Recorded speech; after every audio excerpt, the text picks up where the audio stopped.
if this person has managed to make me actually stand in a toilet doing a Superman pose, she's clearly got some... We know the theory. We know the science. We've seen all the data. We know the long and short of it. So why are we not sticking up for that? Why can't we have that conversation with the CFO? And I think that's really important in terms of... I think there's such a toxic behaviour sometimes between client and agency around respect. Ultimately, it's an exchange of money, and therefore it feels like a service. But really, you've got these people that are so devoted to your brand, and they care, and they're learning about it, and you're paying them for a perspective that you don't have. But sometimes then that backfires when we put on a persona or a mask, maybe to hide ourselves, to protect ourselves. It doesn't help you in the long run. If you're being your real self and not compromising on your values, you will... Welcome back to the second series of Unfiltered. This is the show where we celebrate the imperfect, the unvarnished, and the unashamedly raw journeys that shape our growth. We're bringing you dynamic duos who've propelled each other forward through thick and thin. This series is going to be bigger, bolder, and this time, thanks to our friends at the Marketing Academy, global. Welcome back to another episode of the second series of Unfiltered. Now, some creative partnerships are grounded professionally, others personally, and then there are those, the rare ones, that go a great deal deeper. I'm joined by Fern Canning, founder of candour. You might remember Fern from season 1, and her dynamic duo, Jamil Bhatti, executive creative director over at Edelman. Now, they have built their careers side by side through pitches, pain, impossible deadlines, and from what I hear, more than a few bottles of rosé. From hiring to rehiring, this dynamic duo has squabbled, has supported, laughed, cried, and fiercely championed each other through the toughest moments inside the office and out. Now, I have the pleasure of knowing both of them. Their connection goes way deeper than job titles. It is built on mutual respect, scalpel sharp thinking, and I think a really unique shared belief that creativity should mean a whole lot more. Jamil, Fern, thank you so much for joining us. Thank you. Now, we're talking about duos. Now, those that don't know, you and I had a conversation last week. Now, Fern was one of our episodes, actually the last episode of the first season, Jamil. And we were catching up at an event the other week, and I asked her to come back, given I had learnt so much from Fern's philosophies that she shared on season 1. And I said, look, we're doing this thing on duos. Who do you want to bring? Who's your counterpoint? Who's, the yin to your yang, the night to your shade, and the person that builds you up when you need it? So she's roped you into this, and I would love to understand, from your perspective, the two of you, where did this start? Like, where did this incredible relationship begin? How did you get into each other's orbit? Do you want to go? I can go. Okay. Well, I feel as though she should. She roped you into this. Yeah.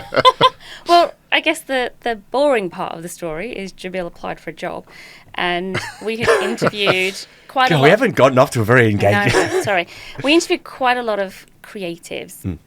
It seemed like there was a bit of a flood of creatives at the time wanting to come over to that comms earned agency where it's channel agnostic, big idea thinking. And there are a lot of creatives that couldn't think that way. They couldn't think storyboard, TVC. And then we met Jamil. And you were just so quiet, though, and you didn't come in with that bravado and the ego and the posturing and all the things that we'd seen from some of the other people. And I just looked and I was like, we found him. We found our person, and I still remember I remember what you presented, actually. It was brilliant. It was so good. And I think you're that rare, we kind of cross each other a bit because you're really strategic and creative, and you thought through the audience, and you didn't have to do that. You shouldn't have to really, but you did. But you came at it with such humility as well, and that real, I don't know. It's just there was this aura of somebody that I really wanted to work with. How do you remember that? I don't think I've actually ever heard that version. It's the unheard version of your job interview. That's actually really quite touching to hear. I remember that experience very differently because I don't even know if I ever told you this. I had the presentation ready to go, and then I thought, let me just check kind of what they've done in this space before. And I discovered that the thing I had ready to go was a bit similar to something that had been done. So I went into full panic and rewrote the whole thing the night before. Wow. My wife saw a lot of swear words come out of me that night. So I'm glad it came across that polished. I remember walking into that room, and you had also got Marcel to sit there with us, and who was a creative in the department at that time, someone that I would have been leading. So I immediately loved that was the setup. It wasn't just kind of I was meeting someone senior, I was also meeting someone in the team, got a chance to kind of get the flow of that or understand that. But then also Fern was so razor sharp in the room, I just remember thinking, oh God, I think I've messed that up. There's no way I've got that through. And clearly that wasn't the case, because then 5 years later, we were still working together. So, But I guess from there, like, that was the interview. Brilliant.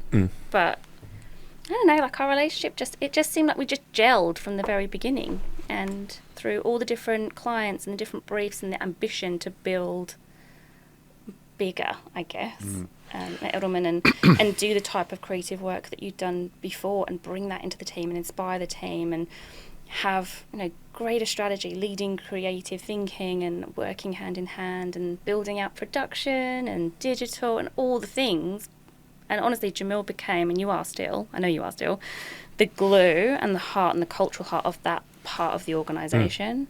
It's not a traditional comms firm. It's something where we developed TVCs and in-store and out-of-home and even product. And it just suddenly became this whole thing that we were able to grow together, and a team that we were able to grow together and inspire. And obviously I left, but Jamil's carried that on, and that's pretty special. And when did it step beyond what would be just a collegiate relationship, albeit, a productive and a very special one? I know when it stepped beyond just kind of office professional. It's when Fern put me in a cupboard in Cannes. I was going to say, but it was Cannes. Yeah. We were sharing an apartment. I, being a gentleman, said, obviously you can pick.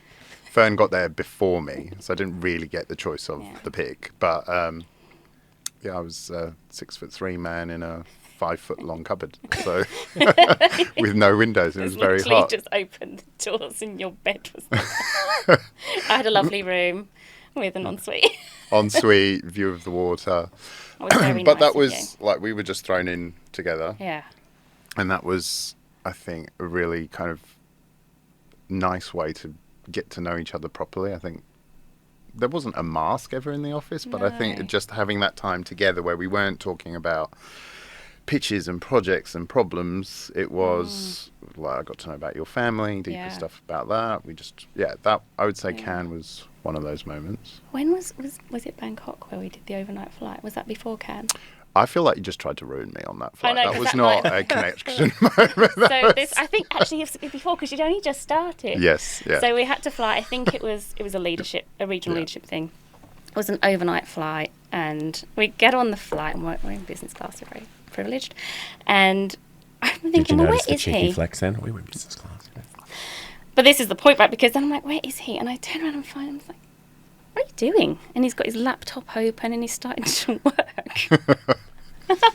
And I was like, something's so boring. Let's go to the bar. There's a bar on the plane. And I thought we were going to have 1 or 2 drinks. Yeah. 8 hours later, we returned to our seats. Because they told us that we were landing and we hadn't slept. Also, Fern, whilst she is half my size, can drink 4 times what I can drink. It is horrific how untrained I am versus how capable you are in that I saw realm. the ruse. You think that I'm drinking, but I'm not. That's how I She's get up every gaslighting morning you in the whole time. Over Cannes. the shoulder. So what was the first piece of advice that you guys remember giving to each other that has had a lasting impact? I remember mine. Oh, okay. Ooh, Wow, it was instant. Well, because I think most creatives, there's a level of introvert. And interesting, you said kind of when I came in, I was so quiet. I think there's always a level of like, okay, I've got to up the energy level here. But I remember we were going, I can't remember the exact pitch, but I remember you saying I've got to let out my inner Sasha Fierce. I was like, I'm not sure she's in there. But there was also the power posing in the toilet. And I thought, if this person has managed to make me actually stand in a toilet doing a Superman pose, she's clearly got some sort of sway over me that not a lot of other people do. So that definitely, and that has stayed with me. I don't necessarily do that anymore, but just the headspace of like, okay, I need to get to there. That's when I hear your voice in my head. You really extended the Sasha Fierce, though, didn't you? Because then you suddenly went peroxide blonde and found this whole alter ego. Not sure I have the same budget as Sasha does. Fern, what's the most lasting piece of feedback you remember from those early days? Not necessarily the early days, but it's something that and we've talked about this, I hear Jamil's voice in my head. I have a really, it's a weakness. I have a very strong tendency to go into a complete tunnel and cocoon where nothing matters but work, which isn't healthy, and we all accept that. And I know it. I'm working on it. But I was really in that tunnel. It was for a really important client, and I think I had tonsillitis, actually. I was really unwell. And I got into that thing where I just didn't think we were there with the idea and wanted to, like, how can we make this better? How can we push it? And Jamil he just said, Fern, why are you breaking yourself over this? And at the time I was quite defensive, like, because I care. I probably swore. But I think that voice stays with me all the time when I'm in that tunnel, I'm in that moment, and I'm driving myself and teams and other people too hard. I hear it, and it makes me pull back a little bit. And that's made me like 1,000 times a better leader, but actually a healthier person for me. Because I can really, I go important. There. I went there too often. Really. You did. And usually correctly so, but not at the detriment of your own health. Yeah. But I only said that because I had done the marketing academy in the UK. And having come out here and then worked in the industry, I realised I had taken that away from the marketing academy about just the importance of balance and boundaries. And I could see I was working with a person who was so dedicated and so passionate, but there were no boundaries. It would go everywhere. Jamil, I might stay with you on this one. What's Fern let go of? What's the baggage that she's jettisoned in the time that you've known her that makes you most proud? Blimey. What have you let go of? Like, Fern is so, I've already said it, so sharp. So kind of, if you don't know something, you upskill so fast and you just absorb it all and then you know a lot. I think early on when I knew Fern, there was this level of, I think, her having to kind of tell everyone how much she knows about it, to sort of, I think, stamp your place. Fern's always straddled like 16 roles as well, all excellently, but I think always trying to kind of prove, yes, I'm the right person in this spot and this spot. And I think now that's just turned into just this kind of confidence that comes out. It's that quiet confidence of, I know what I'm doing. I don't need to do that anymore. So I don't know whether it's let go or evolved or whatever, but that seems to have been kind of I think they're one and the same. Really healthy change, I think. Yeah. That's certainly the Fern that I saw last year. Yeah. I think there's this quiet confidence you exude, this presence, but it's not in a domineering way. It's still commanding, but not domineering, if that makes sense. Yes. In this little body. Fern, same question to you. What has Jamil jettisoned along the way that makes you proud, that's no longer holding him back? It's the opposite. It's the opposite. Oh. Yeah. It's actually, not that you didn't have confidence, because that's what I loved, is that you didn't come in with ego and you're so collaborative with the team, but I think recognising how critical you are to everyone in the team. I think there was always English man in me just shivers. But no, coming in and being that kind of apologetic and what do you think? And is this the right? And actually seeing you're a leader. Like, you're a leader within that wider team at Edelman, and I'm still so connected with so many people, and they, ex-clients, people, they sing your praises all the time. But it goes across the entire organisation. And I think that's, pulling you out of the organisation leaves such a gap, because there isn't a leader like you amongst those people who know how critical creativity is, the importance of strategy, how to really cross-pollinate every brilliant person, not just in the Australian office, but, we've worked for global briefs, we've worked on regional briefs together. You know where to find the right people and bring them together with a shared vision. And I just think you grew into that. So you've really shaken off, apologetic, everyone think, to stepping into, I'm gonna bring everyone together. I know how to do this, and I'm certain that I know how to do it. You stepped into confidence. Thank you. I do kind of think that's a little bit you in there as well, though. Because This is going to just turn into a love fest in a yeah. second. No, you. I feel as though you've both got each other playing on the radio in the background. Jamil's just turning up What would Fern, Jamil and do? then Fern's just turning up Jamil. So I'd gone from kind of traditional advertising into the madhouse that is PR and trying to figure out where does creative sit in this. And there's so many strands to pull together. And I saw what a great operator Fern was in that kind of network and not bound by, you know, this is the pod we're sitting in, this is the office we're in, this is the network that we're in, and just how much better the output became when you integrated, when you found people that were maybe sitting in LA that could help on a project. Or I remember having a proactive idea and being like, oh, wouldn't this be great if we made it? And Fern was like, well, I think I know someone who works there. They're in London. Let me just message them on LinkedIn. And I was just like, oh my God, this person is, nothing is going to stop this woman getting an idea up. And I think I know that I've deck. taken It it. was so good. Wasn't it? Hustle. I know, yeah. She is like 5'4" of hustle or whatever. 5'2". 5'2". But 7'4" of hustle. Yeah. Yeah. And so moving forward, you know, however many years, we'll hide however many years for the benefit of both of you. What role do you play in each other's lives now? Because you've clearly, you know, you and I were talking the other week about just how many different hats you've worn since we last spoke. And so you're doing amazing things with Kina. You're now clearly, you know, the nucleus of what is one of the most successful outfits in creativity in the country. What role do you play in each other's lives now that you're a little bit further afield? Not enough. I know Fern always says to me, you're never available. Never available. I always invite them to marketing academy things. You never turn up. Much to my own dismay. Yeah, but that's agency life. I think I just think we keep each other grounded. Like we're able to, and often with Jazz, the producer as well. Like we'll go for a lunch, and it's usually really fast and furious because we're trying to like squeeze in as much time. Yeah. And so we end up talking really, really fast and trying to cover as much as possible. But it is kind of heart on sleeves advice. Like when I've maybe, you know, stumbled with what am I doing? I'm set up by myself as a consultant. Is this the right path? And you know, we've talked about that. I've had, you know, advice from mentors and talked to Jamil and Jazz about that, and same for you guys as well in terms of just like the work you're doing and how you're feeling. It's just a friendship, really. It's a friendship where you actually know the world in which each other works, because so many, you know, you try and talk to your friends about these things, but if they don't operate in this industry, they can never understand what it is you're really trying to say.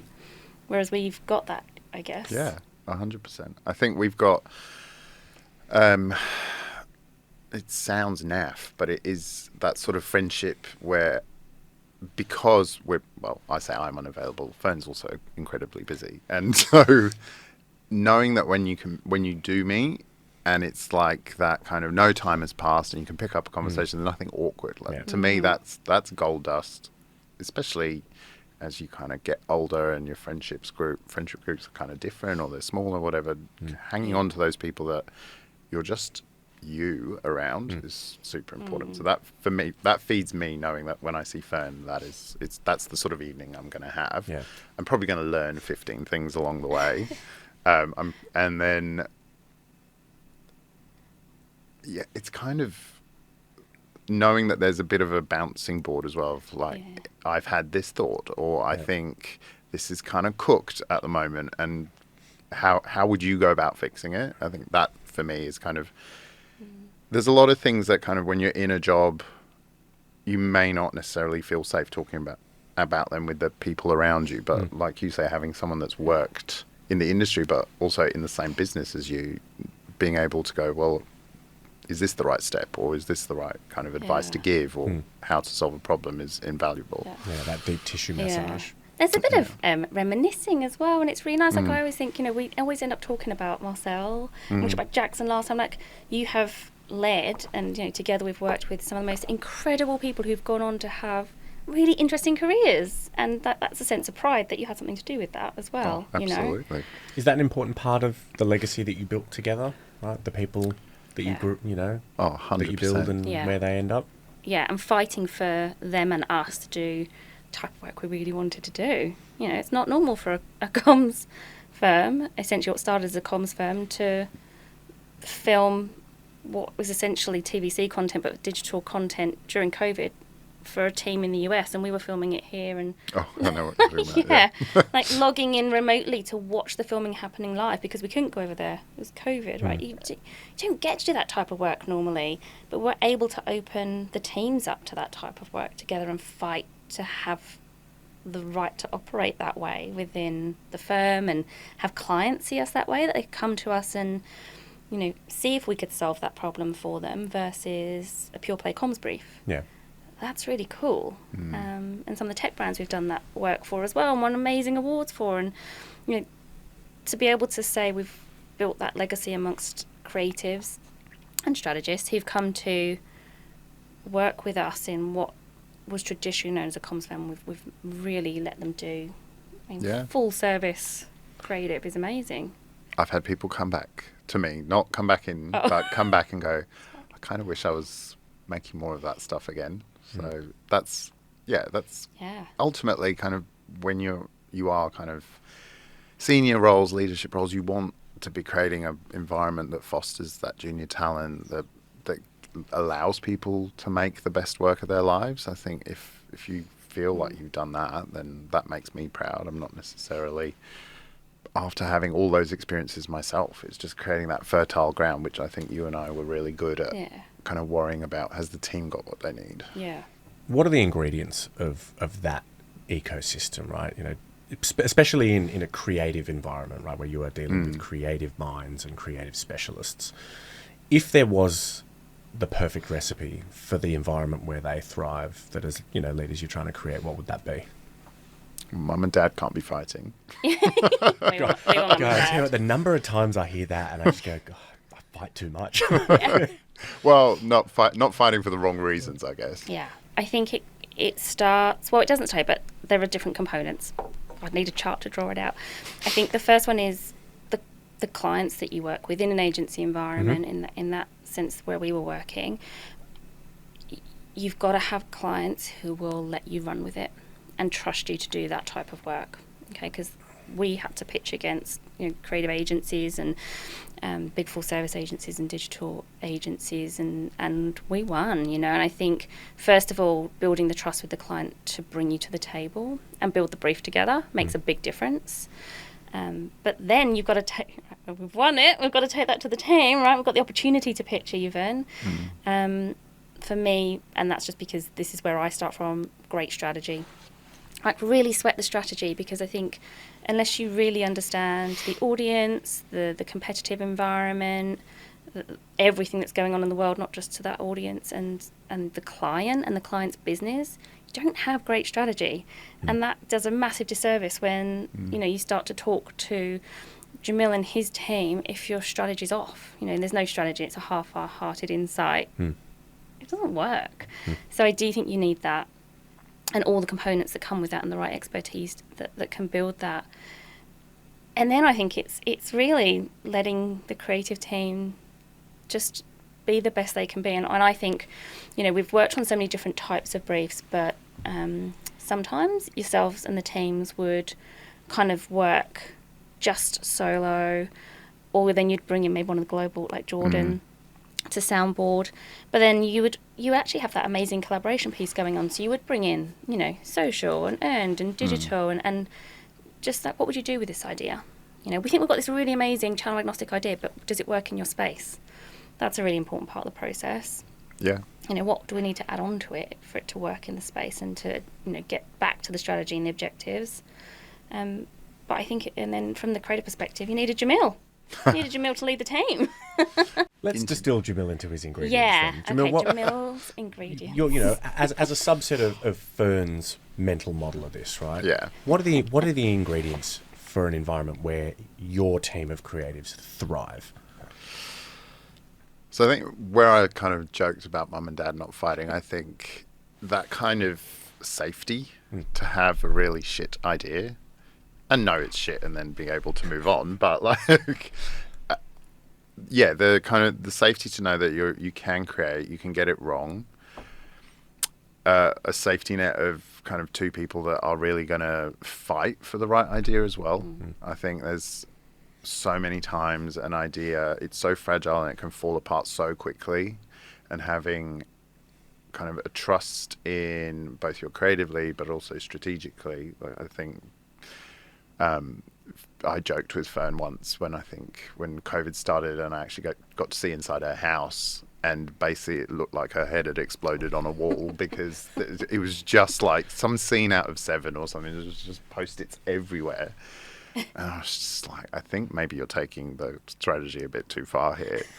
But actually, that kind of, like I said before, her ability to kind of just upskill means that whilst it's distilled into the brief, having an environment where the creatives can challenge the brief, have an open conversation and be like, just kind of pick the brain of the strategist to understand actually, well, why did you get here and do that? So again, it's that sort of safety to have real conversations and challenge each other. I think that's kind of the key thing to the environment. And actually, can I add to it? Sorry, before you go on. The other part of that is we talked about fiercely defending the idea. So many times the amazing creative idea, the big idea, could have been watered down. And oftentimes it's not just internally, but it's actually within the client space as well. So when you take it to the client. I was about to ask that. Yeah. You mentioned, from the outside looking in, for what might be an ignorant question, you said the fragility of an idea. What do you mean by that for those that might not be as proximate to your dynamic as a creative team? I guess just the nature in which you concept, and nowadays the speed at which you have to do it. Invariably, you're going to clients with something that might be a bit half-baked. Like creatively, you have the instinct, this is going to work, it's on strategy, we can explain it, but you might not know all the finite details of how it comes to life. So the best clients trust you enough that you feel like you're the expert and, okay, I believe you that you're going to take me there. But also you need to help them see that. Clients who perhaps struggle at that stage don't know that maybe they've been given this kind of golden idea that's going to propel their career. Don't you know how good my idea is? And then, it can... I think it's not their fault that they can't see, it's our fault. We need to defend it. We need to make sure we've put the right rigor around it to give them the surety to proceed and let us essentially play. I've spent a career of just playing around with other people's money to try and hopefully give them the success that they want. Sorry, I don't know if I completely answered that, but it's fragile because it's not fully formed. You have to look after it. You have to, I guess, feed it all the right information to get it to a place where it is more robust. And that's where that integration helps, because you get not only kind of strategy in there, but you've also got all the other experts that come together to make it real. Yeah. What breaks an idea to that point? So many things. It can be the most practical thing, like just a budget got pulled, and not that the budget being pulled broke the idea, but maybe people not willing to let go of the idea and trying to execute it still at that budget level when really you could redo something better. Or all the way to the other end is maybe the creatives aren't letting go and can't see that there is a way to evolve it to something else because they're so stuck. There's only the Rolls Royce. Yeah. And then there's just a world of stuff in between. Like you can get in your own way with an idea too. So, what breaks an idea? Those things. So many times, first of all, I think back in the day, we would go to clients or even in in-house agency environment. You'd go in and you'd have like 20 ideas, and I never wanted us to do that. I think we always kind of sat around the 2 or 3 that we were happy with. Pick anyone, we'd be happy with it. What breaks that is the feedback of just want a little bit of idea 1 and like 20% of idea 2 and then 50% of idea 3. That breaks everything. The fish badger. Yeah, right. Well, actually, and I guess what actually we call it a breaks platypus. We've evolved it now. Took a bit of the platypus and then kept adding. What breaks it is listening to that feedback and not fighting for the true idea and backing it and actually saying, well, we believe in this.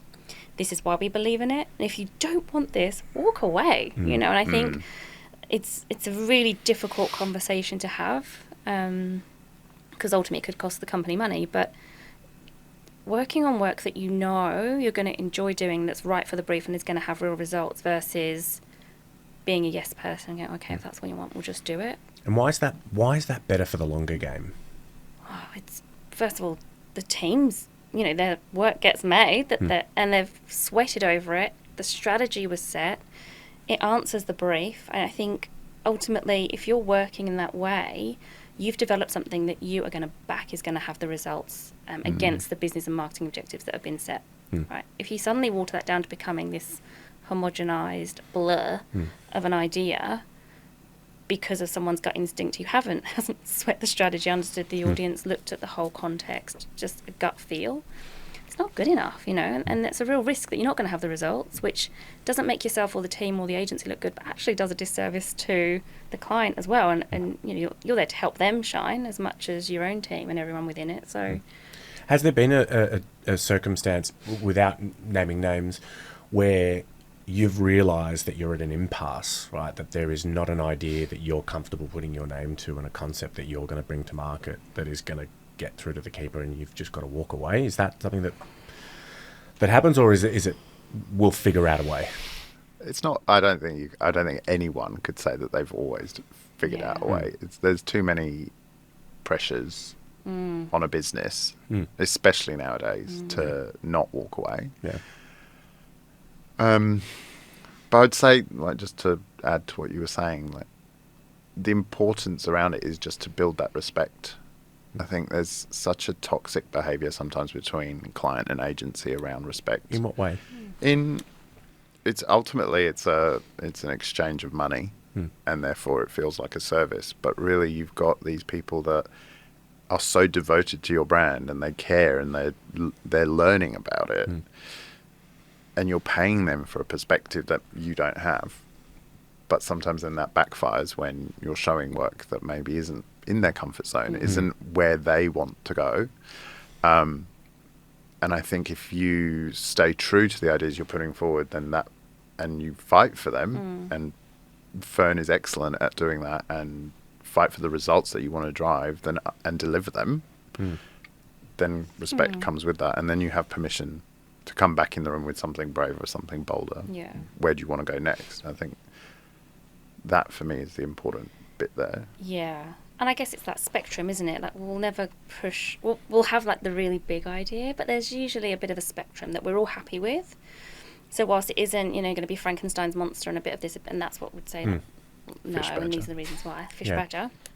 It is a case of saying, okay, tell us why. What is it you like about those ideas that you're not seeing in just one idea? And I think what we're not, what we wouldn't do is go, well, it's this idea or nothing. We're not, we're not madmen. I would love to just. It would be great, wouldn't it? Especially if we're presenting on boards and throwing. Whiskey in hand, cigar. Just bring back all the political incorrectness for 3 seconds in a room. Just for fun. Yeah.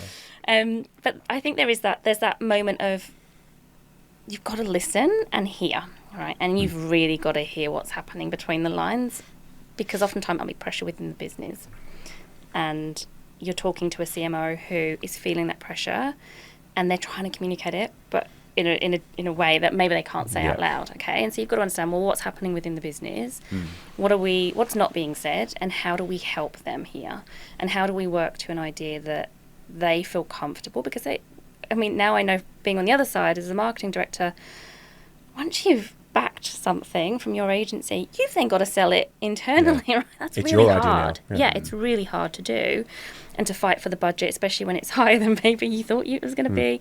So I do think there's that moment of, well, let's listen and let's hear, and then let's see which elements they're talking about that feel right, why certain things feel wrong, and if we were gonna say, well, which idea you more closely aligned to, how might we bring some of those elements in to make everyone feel more comfortable without compromising on anyone's principles. And I think that's that delicate balance of working through things. Imagine that Fern's weapons grade at probing questioning.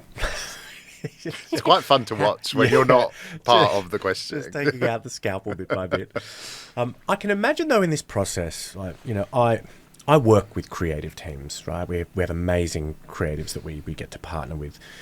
But going back and being told that your ideas weren't accepted, you've got to build a level of resilience that I think is underestimated. Am I misreading the tea leaves there, that creative teams have to be incredibly resilient to be able to be told, please excuse the turn of phrase, like, yep, their babies are ugly. Yeah. Right? Yeah. And that's something that I assume you have to proactively cultivate. How do you go about doing that?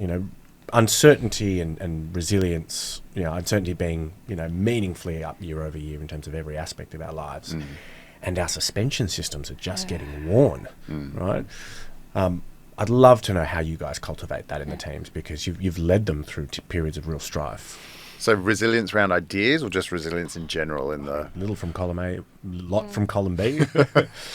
Well, displaying it yourself, Yeah. I think goes a long way. You can't expect people to have values and have systems if they don't see it in their leadership. I remember actually very early on in the marketing academy learning that kind of turning up consistently is one of the key things for being a good leader, and people knowing what they're going to get from you day in, day out. Maybe in a weird way that is a way of teaching resilience, because of course there's going to be the times where something awful happened to a project or to a person or just to the business, and not looking like you're about to lose your mind. I think kind of role models that, okay, the world will continue. I think you always said it's PR, not ER. So I like that. Another ism. Yeah. I'm shocked. yeah, it's going to sound bites galore out of this one. It's difficult, isn't it? Because I think you've got to be, you have to build up that resilience to understanding that you've got to give feedback. It isn't all sunshine and roses, and not every idea is brilliant. Right? I maybe don't couch things as softly as I could do sometimes, and unfortunately my face reveals most of the things I'm thinking. Noted. I have no Yes, filter. you've seen it I have firsthand. no filter. But I do think, it's important for creative teams to hear the feedback. I don't, and it is important for them to build resilience and understand that sometimes it's going to be a no, and sometimes their idea needs the feedback, and that's the point of having an ECD, or even senior creatives all coming to, like yourself and Jordan, coming together. And Jordan's was the global ECD in LA, and we would work together on some big creative pieces as part of my global role. So, and then I'd bring in the Australian team because we had such amazing creatives to drive that process. But then suddenly the stakes are really high because you're dealing with the global team. And I don't know if you can build resilience other than just keep exposing them to feedback. And yes, possibly I could couch things in a nicer way sometimes. Well, sometimes you have to cut to the chase. Yeah. But also, as creatives, you're right from the beginning. Like, even at uni, you're being critiqued the whole time. So I think when you hit the workforce, you already have a level of thick skin. Bit of muscle on the bone. And then, day in, day out, it just continues. And I think it's always kind of, and maybe it's not said, but should be, that this feedback is coming from a really good place. Like, I want you to succeed when you're presenting this to the client.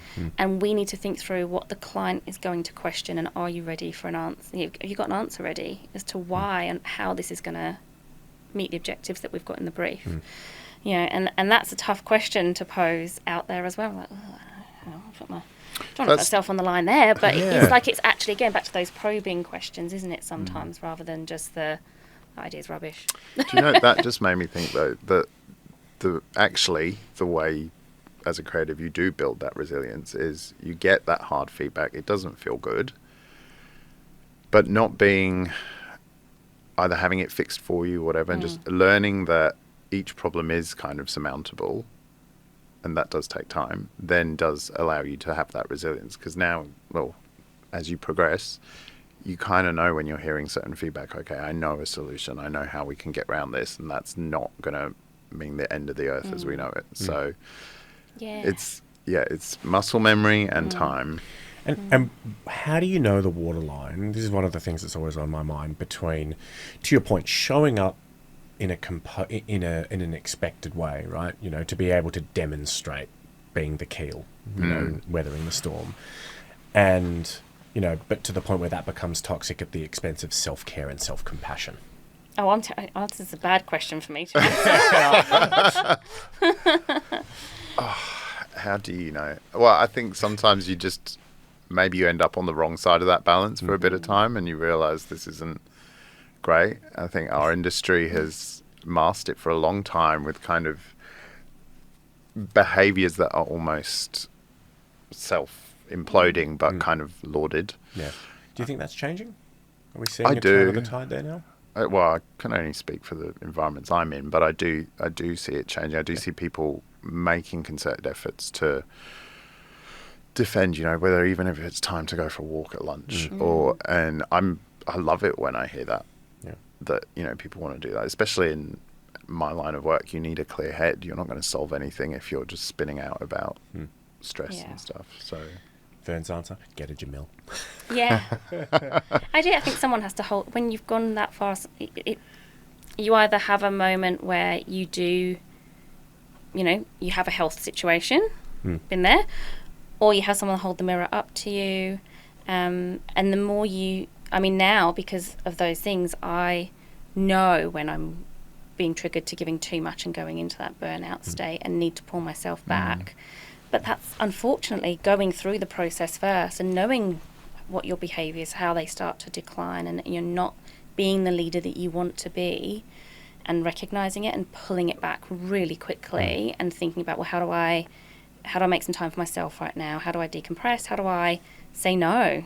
You know, and a lot of it is learning to say no to, I'm taking on too much. You know, so I'm not going to do that, or no, I'm not going to do calls from 8 p.m. to 4 a.m. Like it's you only you, and I say this now to so many people, you're the only person that can set your boundaries. No one's going to do it for them. Everyone's like, brilliant, she's available, fantastic. So you have to be the person that says no and protect yourself. And that's something that I've only learned over years of not doing that and not exhibiting the right behaviours. It's almost one of those constant work-ons, right? Because the boundaries aren't fixed. Yeah. So the boundaries that we set today not necessarily be the boundaries that we set tomorrow. What else is, you know, one of the last areas I'd love to cover off with the two of you is then what next for creative design and creative activations and the work that you guys are in. You know, how without mentioning AI, how is creative development and creative ideation going to be materially changed over the next 5 years? Without mentioning AI. Well, it is a tool, and we've had new tools turn up all the time, and creativity hasn't disappeared over hundreds of years, thousands of years. So creativity will always be there. I actually worry, this is a really bloody difficult question without saying it. I do worry, I was having a few conversations recently with some sort of adjacent creatives, not necessarily pure ad creatives. Yeah. And how do we keep cultivating juniors that understand the rigor of an idea and the simplicity required to get to something that is like super shareable and you want to tell people about, or super inspiring, when they are potentially going to consume so much just mediocrity? That's kind of, I think, the onus is, how do we build scenarios for those creatives that are coming up to be able to have that kind of mentorship and leadership around finding their way through it? Because this tool will come, it will get even better than it is now, and I love what it's doing, but there'll be something else that disrupts. So it's having the skill sets to kind of analyze thinking. I don't think the push for fast, personalised creativity to satisfy the absolute scale of CRM that we have now is going to go away. There is such an obsession with short-term activation or sales generation and demand gen stuff right now. I hope over the next 5 years, I hope it's over the next 12 months, to be honest with you, that we are going to swing back to building brand being really important. I feel like that's really dropped off a ledge. Yeah. To the detriment of brand growth. Like we know the theory, we know the science, we've seen all the data, Like, we know the long and short of it, so why are we not sticking up for that? Why can't we have that conversation with the CFO? And I think that's really important in terms of creativity, because creatives enjoy working on big ideas that build brands, not just this fast, quick turn, bottom of funnel. Disposable assets. Right? Yeah. And they're important. They do work, but they only work for the certain percentage that are in the market right now. So what about those that, you're going to forget about them, they're going to forget about you. So I really think that kind of out of market, as it's called, audience and that brand building approach that straddles all audiences, it's got to come back, right? And it's got to take centre stage again. And so I hope that's where creative goes. Whatever tools are out there, I don't think there is anything that can be better than the human brain. I went to a talk with, I'm going to say his name wrong, Joe Blum, is that his name? The creator of Joe Bluey? Blum. Joe Blum, Yep. thank you. Bluey? Yes. And he talked through his creative process and how one of those episodes came about in his flat pack. Anyway, he was talking about all of these amazing inspirations that he's had and just the things that he really enjoys, like Greek mythology, coupled with IKEA, and coupled with, suddenly just draw from all these, random things that are happening in his brain. That's creativity. No right? algorithm's ever going to do that. No, it's not. And I think, ultimately, great creativity isn't going to change. It will just change in terms of where it swings, whether it's big brand building, short-term big sales leads and CRM and fast twitch content. I hope it's going to become more integrated. I think that's really important. What do you mean by integrated? Across the whole spectrum. So rather than, a creative brief being given specifically for CRM fast content, what is the big idea and how does it run across And where does it show up everywhere? facet? Yeah. And it doesn't matter where it comes from, I think that's going to be really important. And in my world, I grew up in big B2C environments, big B2C brands, and then kind of swung into B2B. And I'm really seeing it, and I'm championing it, as you know, that creativity being applied to B2B environments and people being pitched to or sold to, if you like, as people, not as a corporate brand or logo. So I think that's really exciting over the next 5 years, is seeing the type of creativity we've been applying to big brands in a B2B environment and being more human. I can't wait for that tough nut to be cracked. Yeah. Let me tell you. Yeah. All right. We're getting to the end of this scenic journey. We have I know, I'm sorry. We could talk for hours. We're ending each of the episodes on this series of Unfiltered with the big 3+1. So, Jamil, I'm going to start with you and we'll alternate. So, Fern, you'll get the first answer next He's question. already lost me because it's maths. So, okay, 3+1, yeah. 1 + 1 = avocado. Jamil, what is the single most important question we should be asking ourselves? Bloody hell. Maybe it's just, am I happy? Maybe. Or... No, it probably is, am I happy? Because if the answer is no, then you need to change something. Am I happy with the brief? No, go have the conversation. Am I happy at home? Change something that's there. So maybe that. Well, no, that. There you go. Definitive. Gee, turn the radio up. Fern came in. Conviction. Yeah. Fern, what is the single most important question we should be asking ourselves? Are you being yourself? What do you mean by that? It's a marketing academy thing, but, we put on a persona or a mask, maybe to hide ourselves, to protect ourselves. Doesn't help you in the long run. If you're being your real self and not compromising on your values, you will thrive no matter whether that's in personal or professional life. I'll stay with you on this one. Fern, what is the most important thing to let go of? Control. Okay. Jamil, what's the most important thing to let go of? Fear. Yeah, I did questioning even just with one word. Fear. Am I afraid to say it? Yeah. Fear. Fear. Fear. Yeah. There you go.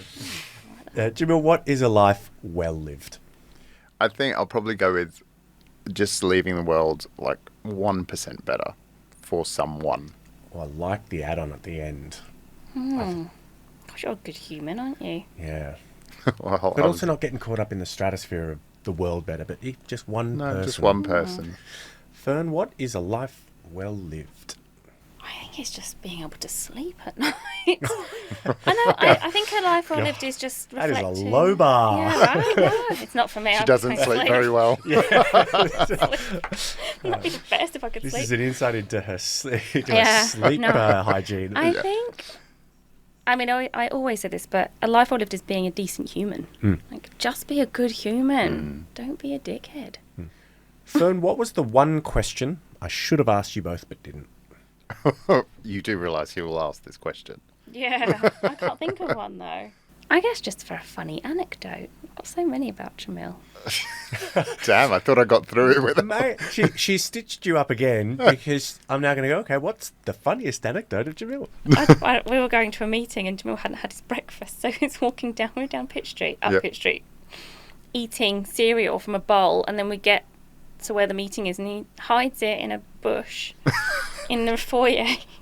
So we can go I couldn't home walk again into the afterwards. meeting with the Holy bowl. spoon. I was like, that's so- the most creative thing you've done, Mr. Creative. It's just so weird to be on walking brand. down. Yeah.